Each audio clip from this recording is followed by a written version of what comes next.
Holidays can be such an amazing time for massage therapists to acquire new clients, meet new people, and really reach out into the community in a way that is different from all the other times of the year that are available to us. I'm Adele Lefevre. I welcome you to my channel, Healer's Craft, where we talk about massage therapy and alternative healing practices and all of the struggles that face to face, in person, holistic practitioners as we're building our practices and getting to know each other. So I'm delighted to have you join me, and I can't wait to get started.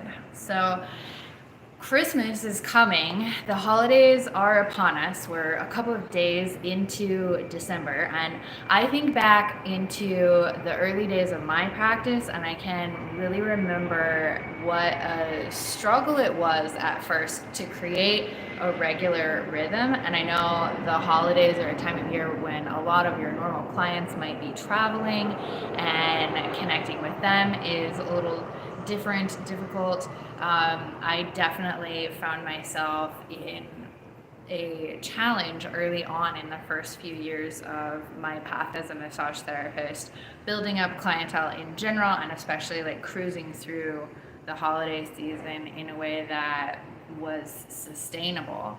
Um, so today, while we're visiting here, it's just going to be really comfortable and casual. We're going to talk about our three major points, and I'm really excited to share it all with you. On the front end, I just want to discuss how the holiday season is such a unique time that is different from the rest of the year when we're usually having to um, really throw ourselves out there and kind of compete against the other noise, and people are not necessarily looking to shop or looking to buy. But the holiday season, we have so many more people just in a state of gift giving attitude, and their desire to find the perfect fit for loved ones is a lot higher than normal. So of course this is a great time to do gift cards and promotions of any kind and to try that out. But a lot of times as massage therapists, especially in the beginning of our career, we might struggle a lot with self promotion. I actually had to take a whole course and like work directly with coaches and spend a lot of money and time trying to like build myself up to the level where I could comfortably advocate for my services and represent what I had to offer to other people in a way that was attractive and brought them in. And so I totally know what that's like to be in the beginning stages where you might know that your work is good, but all these little details of managing the business, managing the interpersonal interactions with the clients, figuring out how to rebook people and accumulate a clientele basis, it can be really challenging, and it's a whole skill set that's not part of what's taught in school. And a lot of us come in with emotional blockages that hold us back. So I want to address that as well, just the difficulty of putting yourself forward as a massage therapist or as a healer of any kind that's building that solo practice, independent, face-to-face, service-based business. But let's talk about how the holidays are actually such a perfect time to try out new strategies. We have this limited window that we can explore and run different approaches and just get a snapshot of what we could accomplish with our self promotion skills. And it's in a season of time when there's a lot of other noise out there, but people are really receptive and open to opportunities to purchase gifts for one another, and they're also looking to take care of and nurture themselves. So as we jump into this idea of the struggle with self-promotion that we might come in with, there's a big mindset issue on the front burner that we want to deal with right away, which is the service versus sales mindset. I still all the time interact with massage therapists who kind of open the conversation with like, I'm not a salesperson, I'm a healer, and I don't want to do advertisements. I don't want to get sucked into social media. I'm trying to protect my energy from all this digital noise. And so I am very interested in helping people process through that and talking through that. Everyday Caroline, can I be mod, please? Yes, I'm actually a little bit new to YouTubing, and that would be super helpful for me. Is there something that I need to do, or are you just gonna handle it from down there? I'd appreciate that. Thank you. So jumping back into the service versus sales mindset. So we're healers at heart, and we really want to stay connected to that purpose. We do a lot of things throughout our day to keep connected into that, to center our energy, to ground ourselves, to make sure that we're bringing our best selves to our clients. And it can be really uncomfortable to step into that sales role. Tap on your name. Oh, awesome. Thank you for teaching me that.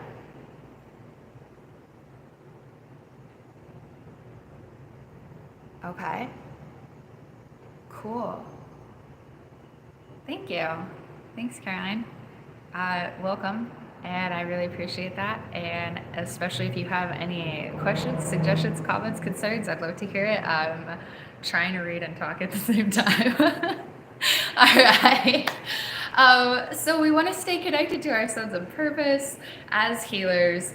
And a lot of us have a resistance inside to the act of selling. We're so involved in the consent process with our clients as healers. We're trying to create a space where their wishes and needs are so respected. And so any amount of trying to tell them what they should do and how to use their money or how to use their time can feel like an enormous amount of pressure to us on the producing end as service providers.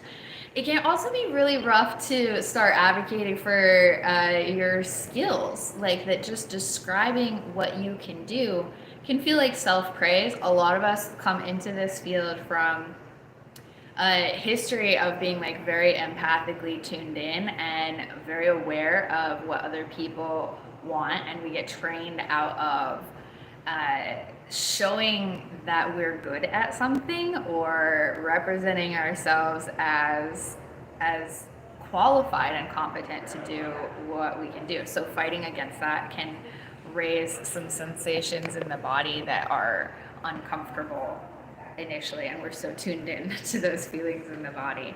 There's also the concern of fear of rejection or judgment. Like, what if people see this? What if my existing clients see it and they don't like it and they don't want to come back? Like, what if new people see it and it's like embarrassing in some way? And like, I can tell you, I went through this whole thing. I had literally these coaches telling me like, no, you really have to take a picture of yourself. You have to show what you look like somewhere on your media for people to build trust.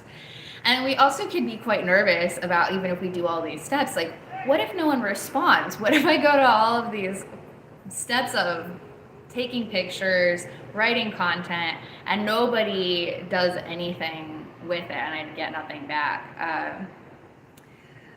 We resist the fear of being too pushy or especially commercial feelings. So that falls into that sales category again, where we're trying to keep our role as healers really separate from our role as like decision makers regarding someone's wallet. And then beyond all of that, the like internal emotional concerns, we don't exactly know what to do. Like, almost no massage therapists receive truly adequate business skills training or any kind of like effective marketing training, especially with so much changing in our world over the last few years. we have a completely different skill set needed in order to put ourselves out there and represent ourselves to others. So during our school days, this is not a big focus. Figuring out how to show up in the digital world is not emphasized in any of our classes. And so without that roadmap, self-promotion can feel really overwhelming. There's so many digital tools. There's so many different skill sets and steps to learn. And it can also feel really ineffective because realistically, it takes a lot of reps to build up those self-promotional skills. And even if you're already working pretty full time, like 15 to 20 hours of experience with that per week, that doesn't stack up very fast for us. And so we don't get a lot of exposure to the sales process or the self-promotion world generally. So let's go a little bit deeper into these emotional blocks that can really hold us back.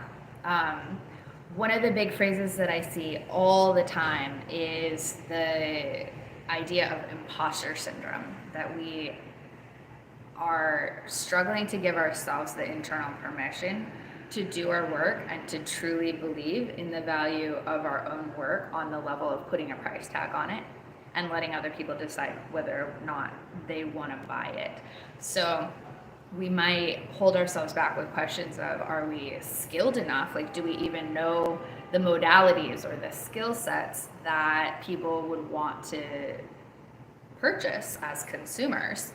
And also putting that price tag on is really an emotionally struggle moment for a lot of us, to look at the field of massage therapists around us, in our towns, in our neighborhoods, whatever, and to have to pick a number that puts us in comparison with the other options that our potential clients will have. Yeah, we've got some comments down here. Paul Brassett talking about, man, touch and all. Sometimes we are touch deprived, and you can tell when someone has had knots or sore areas around the neck, shoulder blades or something. Yeah, it can be for a long time because we're really biologically programmed to respond to physical touch as a point of connection, as reassurance, and that logs in the body over time. It's a totally good point.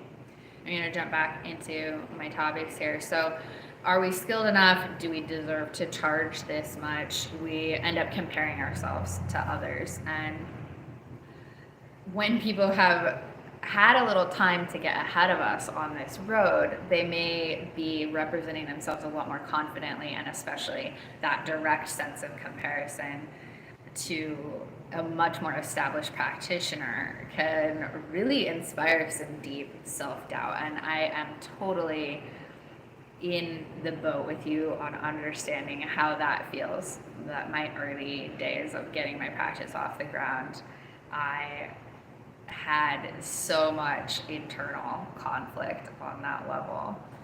And also, it's really painful when we're not used to seeing the process of sales as a numbers game to experience no response. Like, it can feel like very personal rejection to have nobody call back when you put up your first few social media posts, and we don't have the context. Like, we haven't been doing it, we haven't run ads or put up enough posts or put up even flyers, some of the basic old school approaches, to know how small of a percentage we really can expect of response. And so we do our best and we don't hear back anything. It's just crickets out there. And so we think like what we did wasn't good, but most of the time what we did wasn't enough, and we just didn't hit enough people.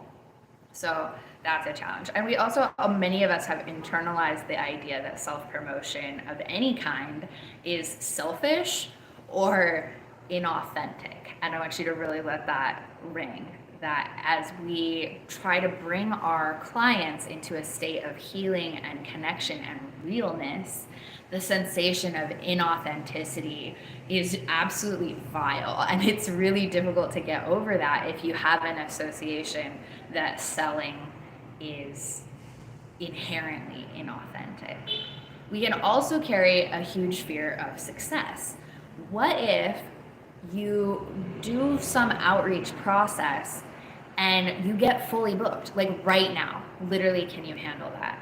Can you run around and pick up your kids from school or make sure that the grocery shopping gets done for this week? Like, how overwhelming would it be if you went from your, maybe existing 5, 6, 7 clients a week to like an actually fully booked calendar where you're seeing like 18, 20, 25 people per week? That's a huge displacement of time.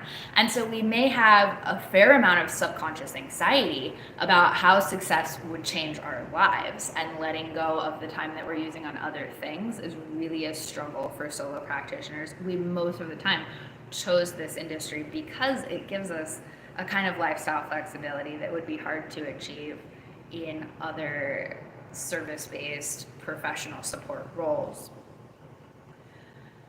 We can hold ourselves back enormously when we stick on that sensation of perfectionism. We might spend a lot of time working on the perfect logo, the perfect website, setting up a business card and moving the lines around and changing the font size for like a day and a half, and not committing to just pressing the order button and posting, publish, and getting that shit out there so that we can actually be seen. And so we handicap ourselves in our effectiveness with being discovered by the people who actually really need our work. I'm gonna check in here. Thanks, Caroline. You got it. So let's slide into the next topic, which is why the holidays specifically are a great time to deal with all this stuff. One, there's so much other noise out there. Like, if you post an ad and it doesn't resonate with someone, they don't even have time to process that ad came from you. So it's a great time to be a little riskier than you might be willing to tolerate other times of the year. And it's also a time that's inherently quite stressful. So as professionals that are uniquely positioned to bring stress relief and relaxation and to correct all those different physiological responses to the stress of heightened pressure that people are under during the holiday season, our services are actually incredibly valuable. And if you really believe and experience that, like if you've had enough massage to know how much better you do when you're on top of your massage rhythm, then it's amazingly relevant and shareable that you have that energy and that knowledge embedded in your own body that you can truly believe in and basically share that trust and faith with others. And so the holidays are inherently a bit stressful for everyone, even people who are not like going all overboard getting gifts or running around to different activities. Just the change in traffic pattern and the change in the children's school schedule and these different things can have an impact on how people's life rhythms are flowing and just set people off. So our services are highly relevant during the window of the Christmas season into New Year's and through that window of time. So offering any kind of holiday special at all helps us tap into that seasonal sense of generosity and trend for self-care. And it really activates the spirit of giving. What we're doing is already inside of what we might think of as the Christmas spirit or the spirit of giving. And so we're quite naturally aligned with that, and it's a beautiful time to spread and share that. Thanks for letting me know. I think I just have about like 5 to 10 more minutes, Carolyn. Thanks for checking in. Okay. In a world where we have such an overabundance of things and people are also starting to be more cognizant of,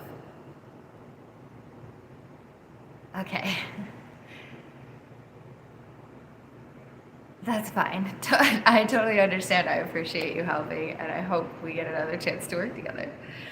Um, so, in a season where the experience is valued, where people are trying to steer away from just complete overindulgence, like people who are making careful commercial choices about the gifts that they're giving, the experience of massage is really valuable and authentic. And so we can lean into that with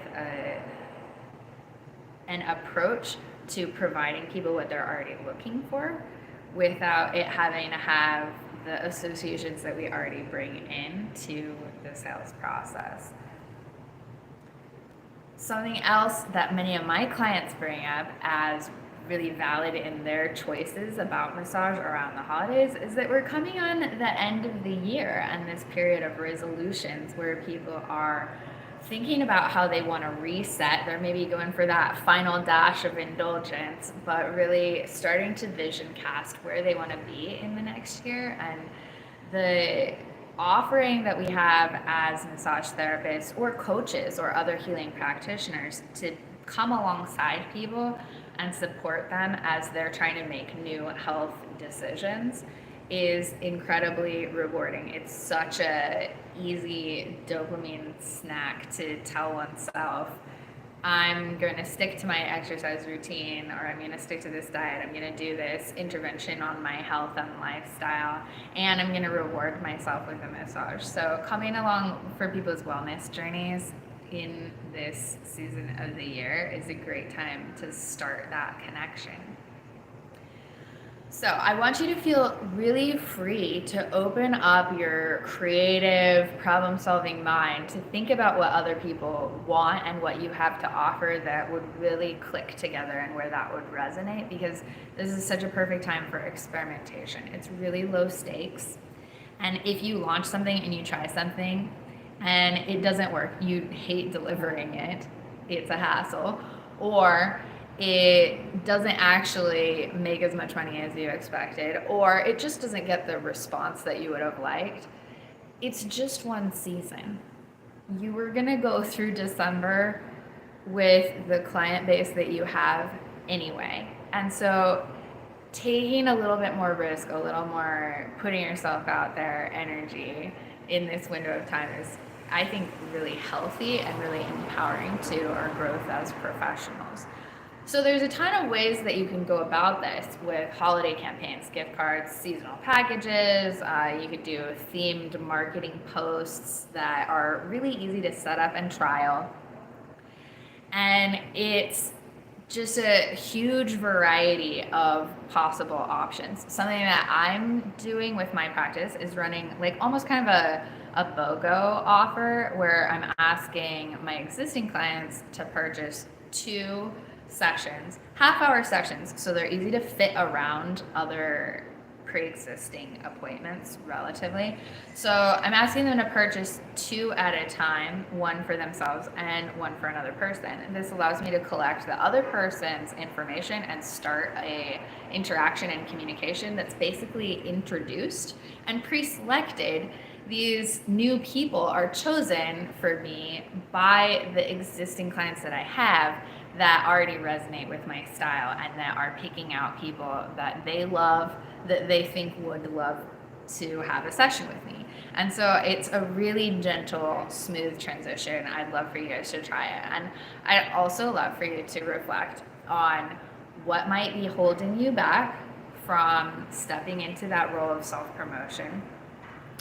What holiday specific offers you might be willing to try out that feel connected and real for your practice and the way that you want to interact with your clients. And feel free to steal my homework and run your own BOGO style promotion if you like. Again, it's a really great way to collect new client information, get more people on your mailing list, and just spread out exposure and access in a community of people that already has a bit of a bias towards your particular vibe. So remember, the holidays are a short window to experiment and learn. Growth comes from small and consistent steps, not perfect strategies. So you can always try another round of another seasonal offering or slide in a new type of promotion or outreach in the early spring cleaning, lymphatic drainage, something like that. Um, and just tune into to yourself and use this season to grow and learn about your own process as both a service provider and a promoter of massage therapy generally, which can feel a little more relaxed to just know that like you believe in massage fundamentally.